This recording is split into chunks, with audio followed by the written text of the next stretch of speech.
Produced and distributed by the National Organization for the Reform of Marijuana Laws in Washington, D.C., this is your NORML Daily Audio Stash, the growing truth about cannabis.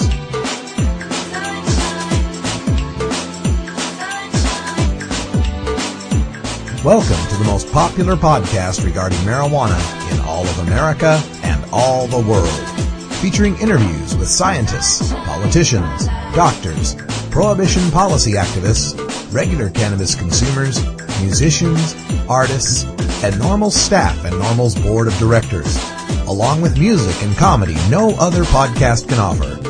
You can always find out more about the show at our website, stash.norml.org, and continue the education and conversation on our blog as well. We're ending marijuana prohibition with education, one listener at a time. The podcasting and blogging technology for the NORML Daily Audio Stash is provided by Red Aphid Interactive Media. Visit www.redaphid.com. It's Friday, April 18th, and it's 420 this weekend. I'm your host, Radical Russ Belville, and this is your NORML Daily Audio Stash. Friday is Cannabis Community Day on the Stash, and coming up after the news, we're speaking with our regular guest, Steve Bloom, the webmaster at celebstoner.com. Steve is a former editor at High Times magazine who helped uncover the origins of the whole 420 subculture. If you're listening in Colorado, Steve will be at the Chiba Hut store near you, autographing copies of his latest book, Pot Culture, The A to Z Guide to Stoner Language and Life. Next, Cannabis Carry brings us an old favorite of the stash, just perfectly timed for 420. It's suburban noise recording artist Cottonmouth Kings, and we're thrilled to play Super Duper High from their new CD-DVD set, The Cottonmouth Experience Volume 2, Cosmic Therapy. We wrap things up today with NORML's founder and legal counsel Keith Stroup discussing Barney Frank's groundbreaking new bill to end the prosecution at the federal level of adults who use cannabis responsibly. Finally, don't forget that every Saturday we're now posting the NORML Weekend Music Stash, where you can get all of the last 10 songs from our daily musical breaks in one podcast suitable for your weekend party pleasure. And if you have a band that you would like to have featured on our podcast, please send us an email at stash@norml.org. So sit back and relax with your favorite strain, or two, or three this 420 weekend, and enjoy your NORML Daily Audio Stash.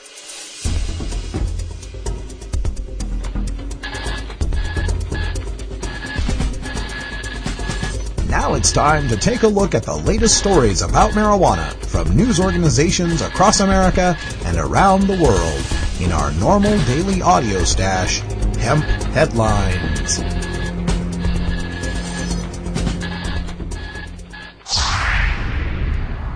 Federal decriminalization bill introduced.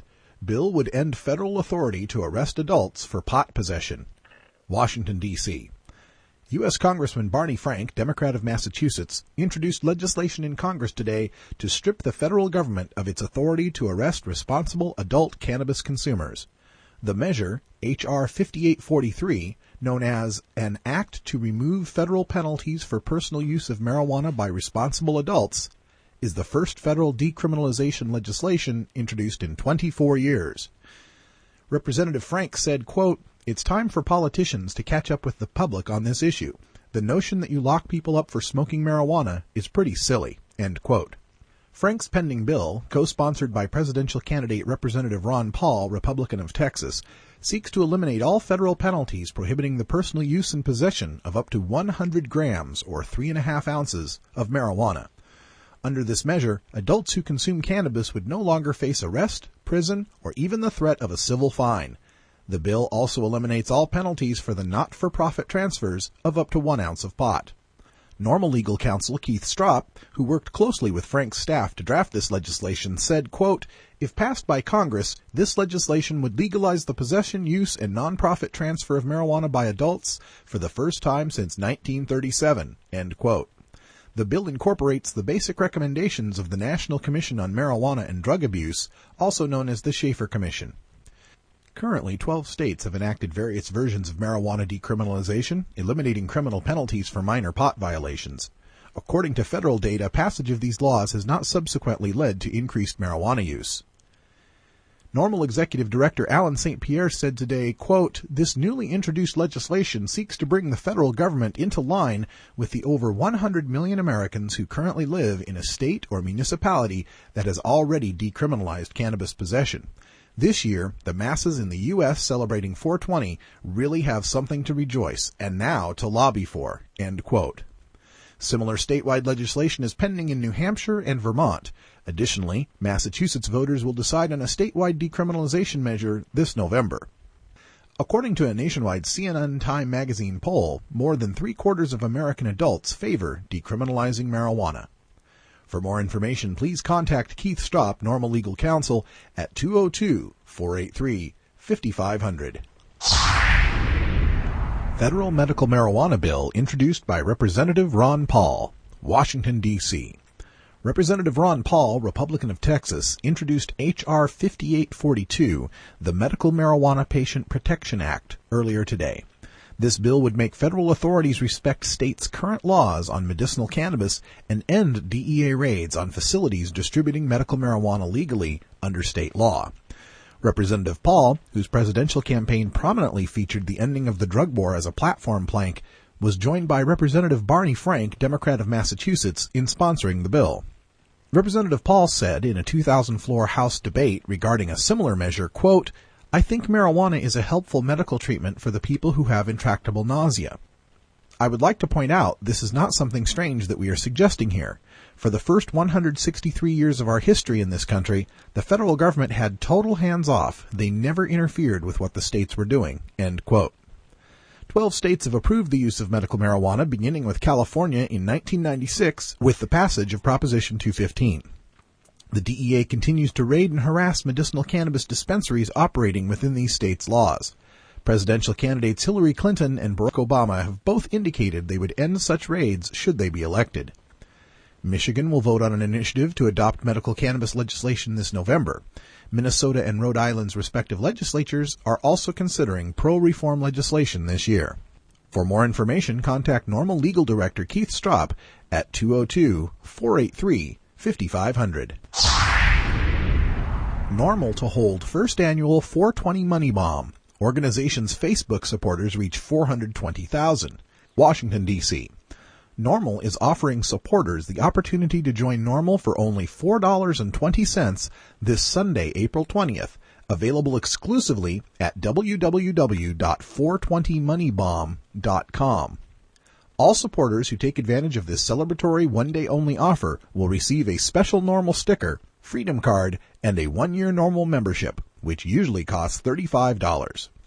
NORML Outreach Coordinator Ron Fisher said today, quote, 420 is a special date when cannabis consumers celebrate marijuana and all of its various unique cultural interpretations and accoutrements. With the introduction of 2 new federal pro-reform bills, this year's 420 celebrations provide citizens nationwide who support cannabis law reform unique opportunities that NORML strongly encourages them to exercise. Join NORML for $4.20 on 420, celebrate 420 responsibly, and most importantly, lobby for reforms on 421, end quote.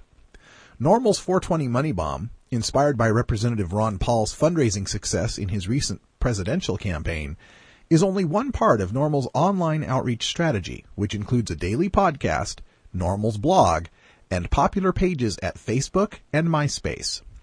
Started only last September, NORML's Facebook cause group, the largest group of self-identified cannabis law reform supporters in the world, reached a membership total of 420,000 members on Tuesday.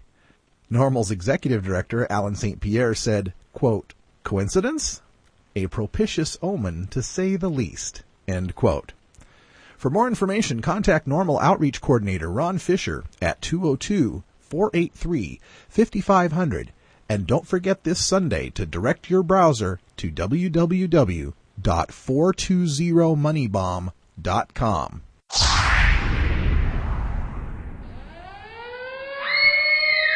Marijuana is an addictive drug which produces in its users insanity, criminality, and death. Marijuana is the most violence-causing drug in the history of mankind. If the hideous monster Frankenstein came face to face with the monster of marijuana, he would drop dead from fright.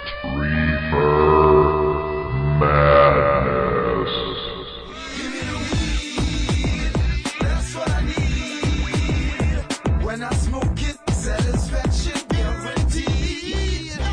Hi, this is Alan St. Pierre, Executive Director of NORML.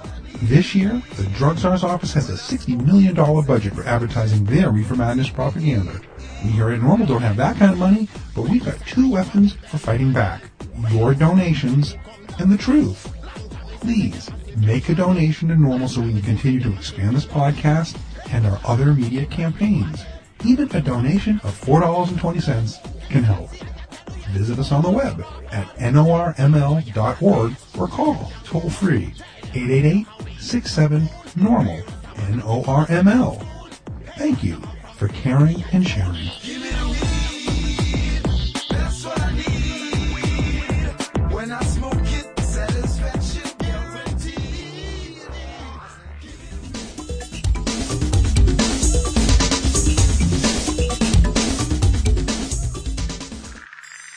Hello, I'm Paul Stanford from the Hemp and Cannabis Foundation, or THCF. Medical marijuana is legal in 12 states today, and THCF has medical clinics in 6 of those states. Our physicians help qualified patients obtain an authorization for medical marijuana in their state.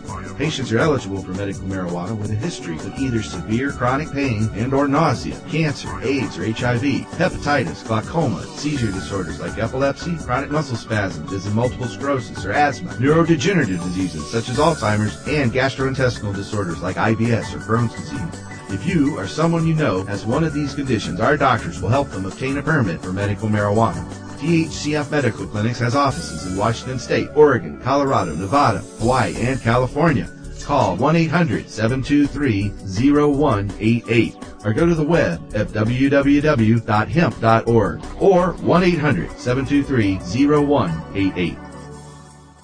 Friday is Cannabis Community Day here at the Stash, and as we get ready for this 420 weekend, we're joined by a former editor at High Times Magazine and the current webmaster of celebstoner.com. Steve Bloom is joining us, as he does every Friday.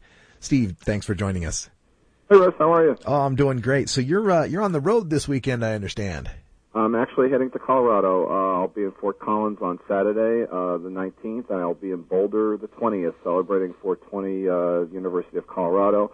I'm sponsored by Chiba Hut for my 2 stops in Colorado, so I'll be at the Chiba Hut shops, one in Fort Collins and one in Boulder, basically hyping my book, the Pot Culture book that's coming out this weekend, sort of the first promotional tour for the book, and, obviously, corresponds with this big weekend, with the 420 on Sunday. Yeah, I did a story on Thursday about University of Colorado, how they have that 420 celebration and how the law enforcement there, campus police, are trying to find interesting ways of shutting it down. I understand they turned the sprinklers on the people one time. Well, that was 2 years ago. They were photographing people and, became a big controversy out there. And then last year, I don't think they harassed anybody, and I recall a great photo from the campus with a huge cloud of smoke over a big crowd of people congregating, celebrating 420, and we posted that on Celeb Stoner. But I'm going to be there myself, so I'm going to stop by at around, probably just before 420, go by the campus and see how things go, and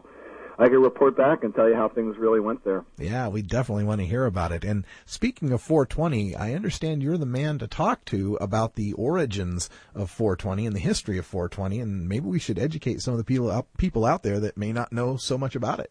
Yeah, it's kind of a long, strange trip. It's a funny history around 420. For me, it started in 1990 at a Grateful Dead show in Oakland, California. I was there for the usual, before the Dead, Jerry died in 95, and the Dead kind of closed up shop and, broke into the splinter groups that they're now performing, Phil and Friends and Rat Dog. The Dead were famous for doing their New Year's Eve show in Oakland, and they do a week of shows leading up to that, probably around 5, 6, 7, 8 shows during that stretch of that week. And so I was out there for a couple of shows for New Year's and a few days before that, and like most Deadheads, I was wandering around the parking lot before the show and just passed by somebody who was passing out flyers, and I took a flyer, and the flyer was handwritten flyer with a lot of information on it, but primarily it discussed the idea of 420. I'd never heard of it before, and it was just something kind of coming out of the Grateful Dead scene, as far as I could tell at the time. And on that handout, that flyer, it discussed two things primarily. One was the idea of smoking at 420 during the day, or I suppose the evening, and that the 420 was a police code for marijuana smoking in progress. So the idea was to sort of turn it around, smoke at 420, instead of getting busted, I suppose, with the 420 numbers. And it also talked about celebrating 420 on an annual basis on April 20th at 420, everybody smoking united at once, around the world. And so that was their vision, I suppose, that came through that flyer. And I came back to the High Times office. I was working at High Times then, and, after that weekend in Oakland, and I was a news editor then, so we just kind of, I did a little story. I took the flyer verbatim and put that in the magazine and wrote about it as like 420 as this sort of odd thing, that occurred out in California at the Dead Show. By the way, maybe somebody else out there might be interested. So we posted it. We ran it in the magazine. I don't know, just gradually over time, 420 sort of took off a life of its own. Obviously it had not to do with me. More it had to do with the Deadheads who put out that flyer and spread it around through the Deadhead community. And so the belief at the time was that 420 was a police code for a marijuana arrest in progress in California. Turned out at High Times a few people did a little investigating down the road, not initially, but down the road when we started taking 420 a little more seriously, and found out that there was no such police code in California, 420. Matter of fact, the police codes, I believe, are 5 or 6 digit codes in California. Then we heard from these guys who lived in San Rafael who claimed that they were the originators of 420 and that they had evidence of it as far as things that had written to each other, posters, other sort of memorabilia from the time that they went to San Rafael High School. Essentially, and I'll never quite understand why they chose that time of day, they decided that they were going to meet after school at 420 at a particular statue on the campus, and, from that point on, do what they were going to do. I suppose, get high. They picked 420. They didn't pick 410. They didn't pick 415. They picked 420. So there's never been any particular, logic to that, why they picked that number. And I had met those guys, and they called themselves the Waldos. One guy named Steve Waldo, who I do know his last name, but he prefers to just be known by the Waldos name. And they were a bunch of guys who had a band and kind of a garage band and a bunch of friends from early 70s. And they said that they were the ones that came up with it. And then the logic from there is that if that's true, and they lived in Northern California where the Grateful Dead scene was very strong, San Rafael where the Grateful Dead had a house, kind of a production office, and still I think have some sort of basis, in San Rafael, and the Dead had lived up in Marin County over the years. So these guys, I think, just threaded it through the Grateful Dead scene. Yeah. They were, part of the scene then, and they started talking about 420 more and more. It worked its way through the scene, and kind of like a game of telephone, it kind of came out, amongst the Deadheads a good 15 years later, at the shows. I mean, that's the way I kind of understand it. And then, therefore comes the flyer that tells the story of 420 but has a different version. High Times decided, based on the information provided by the Waldos, that the Waldos truly did coin the term and were the originators of 420. And that's kind of where the story stands. It really hasn't changed. Over the years, people have come up with other ideas.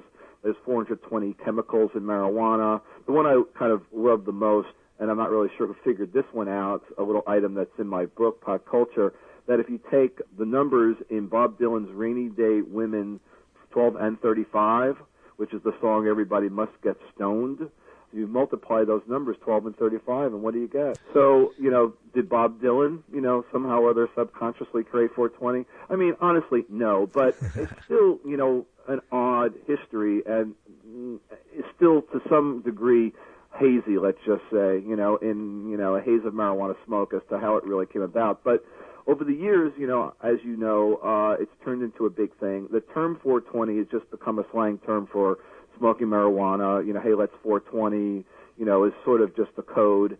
And I believe, the code comes from the idea that people want to speak a separate language when it comes to marijuana because it's an illegal thing, and, you have to kind of talk around your parents and authority figures, when you want to say something. So 420 now is kind of caught on to the degree that a lot more people who ordinarily would not even have a clue now know what it means because it's in the media so much, especially around this time of year. And then the bigger element of 420 has become the celebration on 420, April 20th itself. And in the last 10 years, it's taken off as a day to celebrate marijuana. It's kind of a national stoner holiday. And there's a lot of events all over the country taking place this weekend. It's kind of a fun weekend because 419 is Saturday, 420 is Sunday. At midnight on Saturday, it becomes 420. So if you're having any type of event on Saturday night, it becomes 420, as you, cross into midnight and cross into, the next day on Sunday. And so, this should be a lot of fun. A lot of fun things happening this weekend. One of the things I'd like to inform people about, my good friend Jeff Dowd, who is a.k.a. the Dude. Yes. He's the character who was the basis for the Dude character in The Big Lebowski. He is doing a screening of The Big Lebowski in New Jersey at the Count Basie Theater in Red Bank, and he's showing it at 4:20 midnight. And leading up to that, he's going to regale the audience with stories of the movie and his personal history. So I do recommend that as a fun thing to do. And me personally, I will be in Fort Collins on 419. I will be in Boulder on 420 at the Chiba Hut. I'd love to see people if you come, if you're in the Colorado area, stop by, say hello, and buy a copy of Pot Culture. That's right. Get yourself a copy of Pot Culture. You can get it on Amazon.com, and we'll also have links to it through our website at stash.normal.org. And have yourself a great trip for this 420. I know there's going to be plenty of people out there in Colorado coming out to see you, and everybody everywhere across the country and around the world listening to our voices. We want to wish them all a happy 420. Hey, Russ, what are you doing for 420? Oh, boy, 420 here. I've got my TV show, as a matter of fact. Oregon Normal Presents is our live call-in show. We're going to be having Keith Stropp, the founder of NORML, calling in at 20 after the hour. It'll be 6:20 Pacific time. That makes it 4:20 somewhere in the Pacific Ocean, I believe. Well, Steve, thanks for joining us again here on the Daily Audio Stash. We want to remind everyone, check out celebstoner.com for all the latest news and headlines on the celebrity world of cannabis. And Steve, thanks, and have yourself a great trip. You too. Happy 420. Happy 420 to everyone. Hi, this is Alan St. Pierre, Executive Director of NORML. This 420 weekend, NORML is teaming up with comedian Doug Benson for free screenings of his new documentary, Super High Me.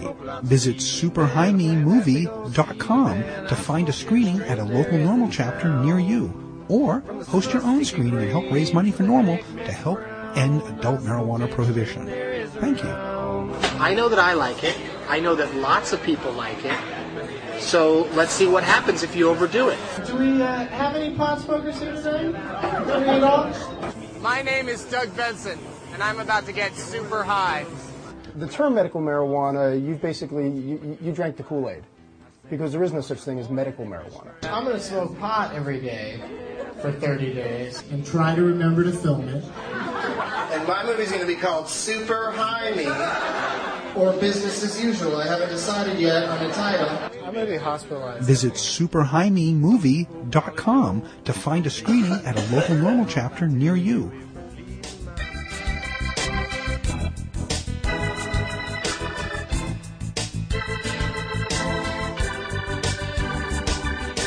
Here at the NORML Daily Audio Stash, we work hard to change our nation's marijuana laws through education and discussion. But we also take the time to relax and unwind with an eclectic mix of pod-safe music from many independent artists. We look for music that speaks to the growing truth about cannabis, or music that speaks to broader themes of freedom, liberty, social justice, equality, and protest. To find out more about the artists and download the music you hear on this podcast, just log on to stash.normal.org. And if you'd like to get your music heard by the online cannabis community, just send us an email at stash@normal.org.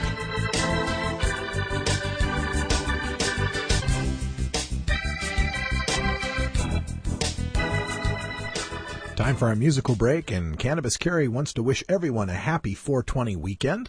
Today we've got a new addition to the Cottonmouth Kings empire with a track from their new CD-DVD set, The Cottonmouth Experience Volume 2, Cosmic Therapy, released earlier this week. The Cottonmouth Kings have always been the hip-hop darlings of the cannabis community, writing songs about cannabis culture. This is their 18th project in 10 years. Yet another punch in the face to the amotivational syndrome theory, and a whole new batch of Cottonmouth Kings classics has been delivered.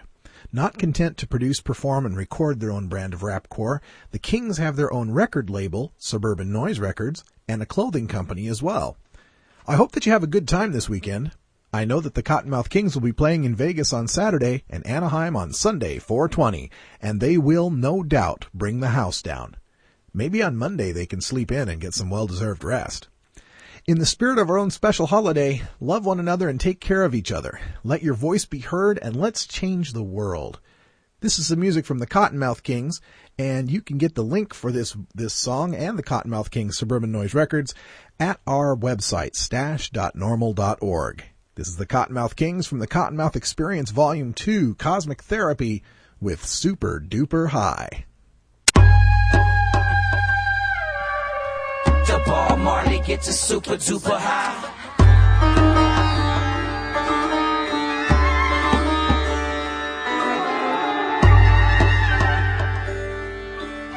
The Bob Marley gets a super duper high. To the east, west, north, and south. We keep them coming around to the Cottonmouth Nation. Pass it around, pass it around, pass it around. I'm pumping buds, you know I'm all about it. I got the reggae rocket smoking on my old chalice. My eyes is red, T-Lo can never get enough. Sometimes I sit and think of how much weed I really puff. You know it's good, I'm sitting back zoning out. I'm blowing dang chronic smell coming out my mouth. Now show me something I haven't seen before. It's like giving candy to a kid up in the candy store. My eyes is red, the color of a cold can. Buddha's got me tripping, wishing, thinking I'm at Disneyland. The purple haze, the OG Kush Bud, train wreck, GC, skunk, water, dump truck. The Cottonmouth got my tongue right now, so let me take another hit and let me blow another cloud now. The Cottonmouth got my tongue right now, so let me roll another blunt, fill it up and pass it all around. To the east, west, north, and south. We keep them coming around to the Cottonmouth Nation. Pass it around. The Bob Marley gets a super duper high. To the east, west, north, and south. We keep them coming around to the Cottonmouth Nation. Pass it around. The Bob Marley gets a super duper high. Got you around the good vibe and that killer herb. Reunite the tribe, so go and spread the word. It's going down, man, and I can feel it coming. The rhythm blowing change. So let me tell you something. There are some laws, spiritual, natural, and nature never lies. That's pure and factual. The propaganda, man, it's in the devil's hand. Watch them demonize God's perfect plan. We've been brainwashed, taught here to believe that the cannabis plant is some kind of evil seed. Are you kidding me? That's insanity. It's a plan that can unify humanity. So Mr. Officer, stop harassing me and putting all my brothers in the penitentiary. I wanna live in peace. You wanna fight wars? I wanna sing my song. You're beating down my door. East, west, north, and south. We keep them coming around to the Cottonmouth Nation. Pass it around. The Bob Marley gets a super duper high. To the east, west, north, and south. We keep them coming around to the Cottonmouth Nation. Pass it around. The Bob Marley gets a super duper high. Pass it around. The Bob Marley gets a super duper high. Pass it around. The Bob Marley gets a super duper high. You can always find me next in the rotation, so Pass it around. Johnny Richter and let's do some blazing. I'm so lifted up that chronic hash bat. Big fatties are my favorite, rolled up in clear wraps now. Break out your smelly boots and get ready to do word. We gonna smoke until our lungs hurt. Ask if I'm high and my answer's always yes sir. Cannabis cup 06 was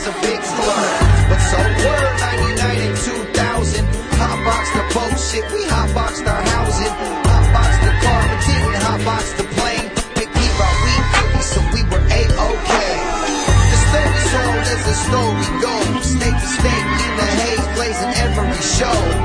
Even overseas, we be burning them down. As for these KKs, we keep on passing around. To the east, west, north and south. We keep them coming around to the top foundation. Pass it around, the party gets super duper high. To the east, west, north and south. We keep them coming around to the top foundation. Pass it around, the party gets super duper high. To the east, west, north and south. Keep them coming around to the top foundation. Pass it around, the party gets super duper high. To the east, west, north and south. We keep them coming around to the top foundation. Pass it around, the party gets super duper high. The party gets super duper high.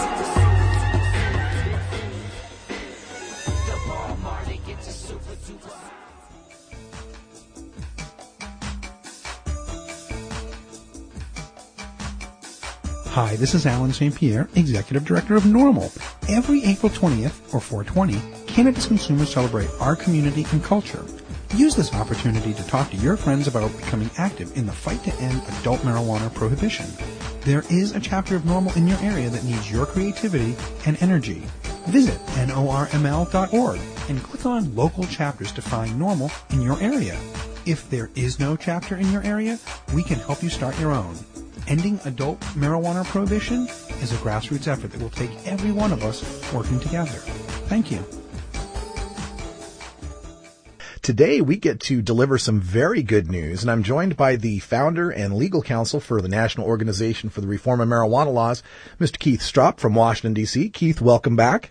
Thank you. Nice to be with you, Russ. Well, let's tell them all about the good news. A lot of people may have caught this on the Real Time with Bill Maher show, but for those folks without HBO who have missed the news, let them know the great news about marijuana in the Congress. Well, it is big news for us. Like you say, we're accustomed to playing defense a lot. We're trying to beat back stronger penalties and trying to beat back states that are proposing they recriminalize marijuana. So it is pure pleasure for a change to have a member of Congress, especially one who is respected as highly as Barney Frank is, to be willing to introduce a bill finally that takes a significant positive step forward. Representative Frank, in some meetings we were holding a few months ago, made it clear that he felt it was time to get the federal government out of the area of minor marijuana enforcement altogether. In other words, he wasn't trying to presuppose what every state was going to do, sort of like alcohol. Some states will probably maintain stiff criminal penalties if the federal government got out of the field, but others, frankly, would experiment with legalization models and full decriminalization models and letting people grow their own, etc. So Barney finally agreed to introduce a bill that's essentially based on the report of the National Commission on Marijuana and Drug Abuse. That was called the Schaefer Commission or the Marijuana Commission, and it came out back in 1972, and it was the basis that former President Jimmy Carter introduced a bill to decriminalize marijuana back in 1970, I believe it was 73 or 4 was the first year we had the bill introduced. What happened was the mood of the country got more conservative by the end of the 70s and the early 80s, and frankly, no one in Congress any longer had the courage or the inclination to stand up and introduce a marijuana decriminalization bill.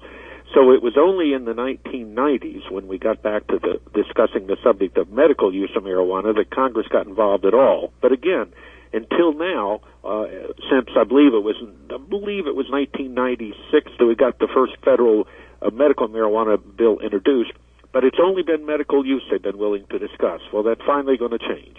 Representative Frank's bill will remove all federal penalties for the possession of up to 3.5 ounces of marijuana. That's 100 grams.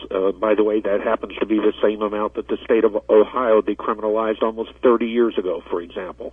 So it's not radical. It's just a small amount that there's a reasonable place to make a distinction between possession for personal use and possession for resale. The bill would also eliminate all federal penalties for the not-for-profit transfer of up to 1 ounce of marijuana between adults. That was also something that was suggested by the National Commission on Marijuana and Drug Abuse. So when you think about it, what Representative Frank is really proposing is that as the federal law, we simply legalize these minor offenses, that we get the federal government totally out of it. And once the federal government is out of it, states are free to do whatever they want, either keep their current penalties or modify them in any manner they might feel comfortable doing. So this is a major shift in focus. It means that over the next year, I hope that we will get Congress to hold hearings not just on the need for the medical use of marijuana, but the need to legalize marijuana for all of us, to stop making criminals out of otherwise law-abiding citizens who smoke marijuana. So we're very happy with this bill. Congressman Frank is due back from a trip to Africa today, and the expectation is he is probably going to introduce the bill later this week. So we will be putting something out, obviously, in our press release when it happens, but at least people can feel good about the fact that for once there's a proposal in Congress that would benefit marijuana consumers. That's a beautiful thing. And Representative Frank has always been a staunch ally of those of us on the reform side. He's been sponsoring the states' rights to medical marijuana bill for, I don't know how many years, since almost since he came to Congress. In fact, Representative Frank, when he was a state legislator in Massachusetts, also introduced marijuana decriminalization bills in the state legislature. So this is a subject that he acknowledged on the Bill Maher show. He has supported decriminalization for a long time, but as he said himself, he kind of felt like he couldn't push the subject too hard until he got himself pretty well set in Congress, because it was considered pretty dangerous to do so. I think he's been in Congress long enough, and he feels confident about his ability to get reelected, that he just thinks it's time to be honest in this area, and we're delighted. I think it's good that we point out, too, the idea that federal decriminalization or federal legalization, or I like to call it federal re-legalization, doesn't mean that the states can't have their own penalties. We saw that with the end of alcohol prohibition. There are still counties across the country, some of them that are dry counties, that where alcohol is prohibited. You're right, Russ, and in fact, I think most of us, when we think about it, would support that kind of choice. I mean, it's a little irritating. I think a time or two in my life when I've been driving across Alabama or Mississippi or one of those southern states, and it seemed terribly strange that you couldn't stop and get a drink unless you were a member of a private club. Mm-hmm. Now, the way they get around that is that, they charge 25 cents to become a member, and so anybody who stumbles in the door qualifies for membership. But nonetheless, it is true. There are still big chunks of some of the states where they have not legalized alcohol, but most of the states have legalized alcohol. The same thing with gambling. There are still some states that don't allow gambling, but the majority now have gambling on the river, or gambling in a river boat, or gambling someplace in the state on an Indian reservation. Well, I think the same thing is going to happen with marijuana. Over a period of time, once the federal government backs up and gives the states the option, there are clearly going to be some incredibly strong arguments, financial in particular, why states should want to legalize marijuana. There are studies showing, hundreds of millions of dollars that could be raised in revenue that's really lost tax revenue today. In addition, you would save tens of millions of dollars just simply by no longer arresting and prosecuting and booking and jailing consumers of marijuana, period. So, yes, I think it's an exciting time. Let's be honest, there's probably not going to be much happen other than get this bill introduced before the election. People are always skittish with an election coming up. But once we have this election behind us, I fully expect we'll have hearings, and certainly in the House of Representatives, we're going to do our best to get a companion bill introduced in the Senate, and we're serious about getting this passed over the next couple of years. Absolutely. And the one point of this that I also like to point out, you mentioned how the bill would also remove all criminal penalties for the not-for-profit transfers of marijuana under 1 ounce. And, coupling that with the end of a de facto prohibition, what could we see as far as the prices of marijuana? Do you think this would severely affect the underground marijuana economy? Well, there's no doubt that marijuana should be cheaper at that point, because much of the tax you're paying is a prohibition tax. You're paying money because people are taking enormous risks to grow the marijuana and to get it to you. If it were no longer a crime to grow small amounts of marijuana or to even sell non-for-profit basis small amounts of marijuana, I think that would change the market. I think most of us would find a way to operate within the legal scheme. I suppose there's always going to be a few people that are going to insist on having more than you're allowed to have, or whatever the limit is. They're going to probably have a need to get over it, and if they do, they're still going to be subject to criminal prosecution. But for most of us, frankly, so long as we have a reasonably dependable supply of marijuana, obviously, I'd be happy to buy my marijuana 1 ounce at a time or less, as long as I could do that in a legal manner.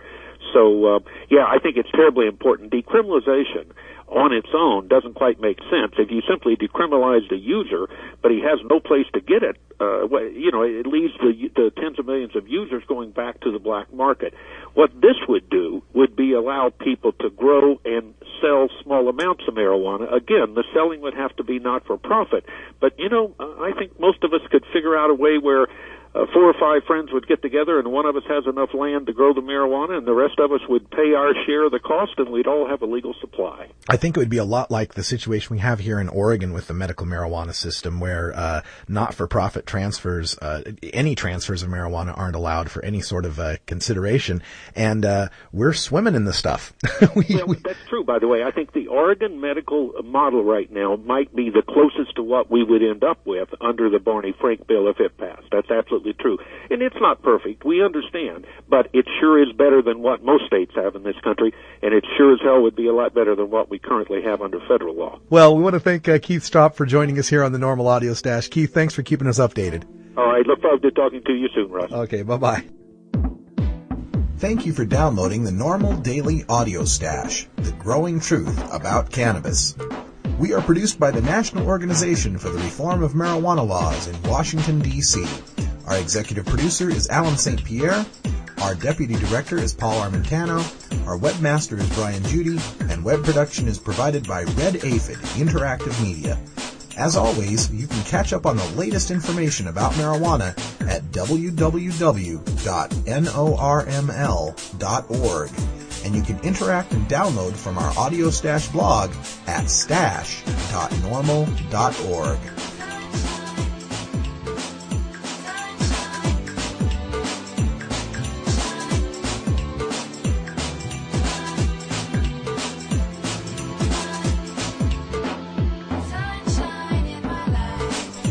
For everyone here at NORML, I'm your host, Radical Russ Belville, hoping all your harvests are bountiful and your encounters with law enforcement are non-existent.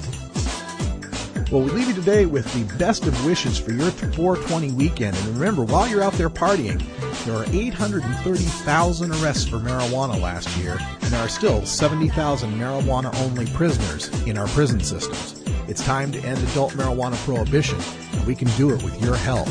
Sign up to fight at NORML.org. Support the Barney Frank and Ron Paul bills that will help us to end adult marijuana prohibition. I'm Radical Russ. Thanks for joining us here on The Stash. Have yourself a good 420 and take care of each other, tokers.